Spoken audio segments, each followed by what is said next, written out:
Enzo Recto, kalaban ang katiwalian at kasinungalingan, kakampi sa katotohanan at kabutihan. Huwag natin kalimutan, yung mga pinaka-prominent na talking heads ng China dito, yung pinaka-prominent na mga taksil ay hindi mukhang Chinese. Pangit. Sa akin, okay lang yung pangit eh. Beauty is in the eye of the beholder, ika nga. Pero yung pangit na itsura mo, pangit pa yung ugali mo, taksil ka pa, eh talagang pangit ka na. Saksakan ka na ng pangit. Katulad yung nakita ko isang araw, no? Sa nag-gather sa isang bayong. Kaya gusto ko silang katabi, gumaganda lalaki ako. Baka nga dun sa 10% ng okulum ay marami doon. Hindi pa nauunawaan itong UNCLOS. Hindi pa nauunawaan itong, ano ba yung West Philippine Sea? No? Yung ganun ba? No? Baka kulang pa yan sa messaging. Baka itong parating na mga buwan at parating na eleksyon, baka mas tumingkad yung political education niyang 10% na yan. At ma-realize nila, teka, no? Nakataya rito yung future ng aming mga anak at ng kanilang magiging anak. No? Teka, yung West Philippine Sea pala, mas malaki pa sa ating landmass at possibly mas mayaman pa. No? Baka makatulong yan sa ating mga economic problems. Teka, no? Ang pinaglalaban pala natin dito, suportado ng buong mundo. So, baka yung mga message na yon hindi pa nakakaabot sa 10% na yan. At kung makaabot yan, baka maging, sabi nga ni Manny Pacquiao, 2 to 3% na lang. Kaya nga, halimbawa, sila Rafaela ng atin ito, si Father Edicio de la Torre, bagamat yung makikita sa media ay yung nakaraang Christmas convoy last December at itong parating na convoy sa Baho de Masinloc, in between, marami silang ginagawang educational initiatives. Like, ngayon, nasa gitna sila ng school caravan. No? Iba't ibang eskwelahan, NCR, tapos nationwide, pinupuntahan ng mga student leaders na Rafaela para ipaliwanag ano itong ibig sabihin ng UNCLOS. Ano ibig sabihin ng West Philippine Sea. May ganun sila. Tapos, meron ding mga exhibits na halimbawa, doon sa alma mater mo, alam ko next month magkakaroon ng photo exhibit about the West Philippine Sea. No? Tapos meron ding iba na gumagawa ng mga documentary, no, about the West Philippine Sea. No? Kaya let 100 flowers bloom. No? Iba't ibang multi-platform projects ang ginagawa. Halimbawa ng atin ito at ng iba pang organization katulad ng atin ito. Alam ko yung One Sambayan nila Justice Carpio ay pupunta sa Pag-asa Island one of these days, no? Kasama sila Shelo Magno, sila Laila de Lima, etc. So maraming mga diyang initiatives na nagsisimulang dumami. At tingin ko magi-scale up pa yan within the next few months. At tingin ko very positive yan at makaka-apekto yan dito sa mga surveys na pinag-uusapan natin, no?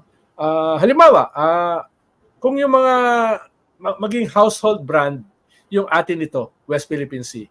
Kung yung mga mahirap, mga middle class, mga empleyado, gugupit ng kartolina at papel, ilalagay sa labas ng bahay nila, no, yung kumbaga yung mga maliliit na partisipasyon na dito sa issue na ito, tingin ko pag nagkaroon ng groundswell yan, magbabago pa yung survey na yan. Kung yung halimbawa yung mga magulang na maunawaan itong usapin ng West Philippine Sea at nakita yung kanilang obligasyon dito, in their own way, pagkain nila sa umaga, bago pumunta ng eskwelahan yung kanilang mga anak, papaliwanag nila, anong ibig sabihin ng West Philippine Sea? No? Atin ito. No? Yung ganun ba, na maliliit na bagay na malaki yung impact kung marami ang gagawa. Yung isang pinakapogi sa Senado, napaka pro-China eh. Siguro sa sunod ng takbo, yung kanyang kapogian, matatabunan na nung kapangitan ng kanyang posisyon vis-a-vis China. So, yung mga pogi na yan na ang kanilang asset ay kumanta sa kampanya, eventually ay hahatulan din yan next election using itong West Philippine Sea issue, using itong aggression ng China, using yung ating emerging patriotism. Pero halimbawa may mga senador na nakapasok significantly na hindi naman kagandahang lalaki. Halimbawa si Juan Flavier, di ba? Naka-reduce lang sa isang slogan, let's do it, di ba? Yun lang. Na consistent sa kanyang pagiging komedyante, at the same time, maganda yung track record bilang isang doktor, di ba? At Secretary of Health. So, may mga ganun na nangyayari. Hindi naman kinakailangan kagandahang lalaki ka. Basta maganda yung messaging mo, no? Papasok ka naman no? Katulad nga nung na si JB, hindi naman kagandahang lalaki, no? Kaya gusto na yan tumabi doon sa mas lamang siya ng 3 paligo. At dagdag diyan, inamin na ni Secretary of Energy Popolo Tila, inamin na niya na we are now in a calamity situation. We are now in a crisis mode dahil sa kakulangan natin sa enerhiya, no? Imagine mo sobrang init, kung meron tayong mga solar farms, baka magkaroon pa tayo ng surplus sa energy. Baka magkaroon pa tayo ng surplus sa electricity. Pero dahil kulang tayo sa solar farms at yung mga solar farms na nandyan ay walang storage dahil yung ating NGCP, yung kanilang kinikita, ay hindi ine-invest dyan. Eto, no? Sobrang init, pero sobrang mahal ng kuryente at sobrang kulang. Kaya naka-red alert tayo ngayon.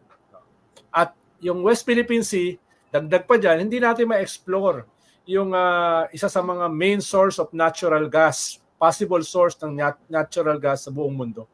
No? Dahil ayaw tayong papuntahin sa ating sariling bakuran nitong mga Chinese. Kaya kung yung mga bagay na yan maipapaliwanag dun sa 10%, tingin ko baka dramatically mas lumiit pa yon.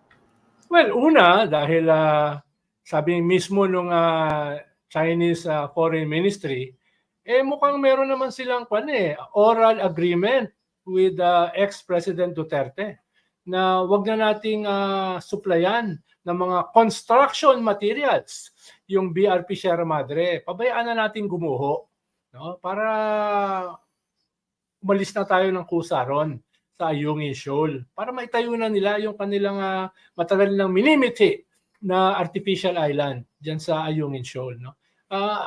Ang umamin na mismo ay yung supporter ni ex-President Duterte, yung China. 'Di ba? Naalala mo last year, naguhulaan pa tayo dahil sabi ng China, merong agreement with the former Philippine President para tanggalin yung BRP Sierra Madre. Wala namang umaamin.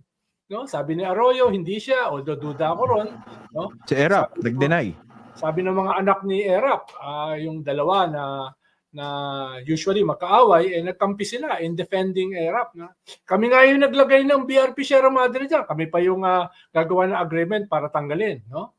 Although merong paliwanag dyan, si magaling na columnist Bobby Tiglao. Tapos may malabo naman na si Pinoy ang gumawa niyan, no? Ang nakipag-agree sa China para tanggalin yung BRP Sierra Madre at mukhang hindi rin naman si PBBM, no? Pero ngayon inamin na ng China kung sino yung nagbigay ng oral agreement. Hindi ko alam kung anong puwersa ng isang oral agreement. Sabi ng mga abogado, may puwersa yan kung presidente ang nagbigay. Sabi naman ng ibang abogado ay hindi, wala namang nakasulat at saka hindi naman dumaan sa ating mga kongreso, no? Kaya hindi yan ganoon kasolido, no? Kaya siguro maganda ipatawag na lang si ex-President Duterte ng Kongreso at saka Senado in aid of legislation, para pag-usapan ano ba talaga yung kanyang oral agreement na ibinigay sa China. At yan ba talaga ay binding, no? Yung agreement na yan na parang wala naman siya ibang kinonsulta. Siguro baka yung kanyang foreign secretary, pero 4 na beses siya nagpalit Kaya gusto natin malaman kung sino yung foreign secretary na kakutsaba niya dyan sa oral agreement na yan. Yan ba ay constitutional? Yan ba ay illegal? Yan ba ay betrayal of the office of the president? Ikalawa ay yung vice president. Tahimik na tahimik. Pagdating kay Kibuloy, pumunta pa sa rally ni Kibuloy para suportahan siya. Isang akusadong human trafficker, no? Isang akusadong rapist ng mga minors, no? Ang bilis niyang suportahan. Ito, tahimik na tahimik siya. Kitang-kita naman yung nakita mo yung report ni Morong dun sa loob ng no? Talagang sugatan talaga yung ating mga Coast Guard at saka Navy. Sobrang lakas pala, no? Oo, sobrang lakas. Nakakamatay na. At hindi lang isang Coast Guard vessel ng China, 2 ang bumomba. No? Humihiyaw na yung mga tao 'di ba? Humihiyaw na sila sa sakit nung tama. No? Kaya kitang-kita yung pagdurusa, yung kalbaryo ng ating mga frontliners na sinusubukang i-resupply yung ating mga butihing mga sundalo sa BRP Sierra Madre. Wala ka man lang narinig? Well, siya yung number 2 biggest, highest government official, at pag wala yung presidente, ay siya yung caretaker ng ating gobyerno. Parang kung wala presidente, ikaw yung head ng gobyerno, tapos wala kang sasabihin tungkol sa mga ganyan. At the very least, ikaw yung ikalawa na pinakamataas na opisyales ng gobyerno, tapos tahimik ka. No? Tapos ang bilis mo para dito sa napakawalang kwentang tao na son of God na suportahan. Tapos dito sa mga, dahil ito ay maliliit na tao, yung ating mga Coast Guard at saka yung ating mga Navy, hindi mo papansinin, no? Sigurado ko naman napanood niya. Nasa lahat ng media yung lumabas na water cannon yung pag-water cannon, di ba? Sigurado ko naman napanood niya yung nangyari na yan. Bakit sobrang tahimik siya? No? Pero pag may mga imbitasyon sa Chinese Embassy, nandun siya, nagsasalita ng Mandarin. No? Tapos ngayon dito, baka pwede siya magsalita in Mandarin dito sa statement niya in support sa ating mga Coast Guard sa Navy. Bunyog, bunyog, halikan na kasama ka. Bunyog, kapag buklod ay may pag-asa. Luzon, Visayas, Mindanao, isa ang pananaw. Sa bagong Pilipinas ang bunyog isisigaw. Bunyog, bunyog.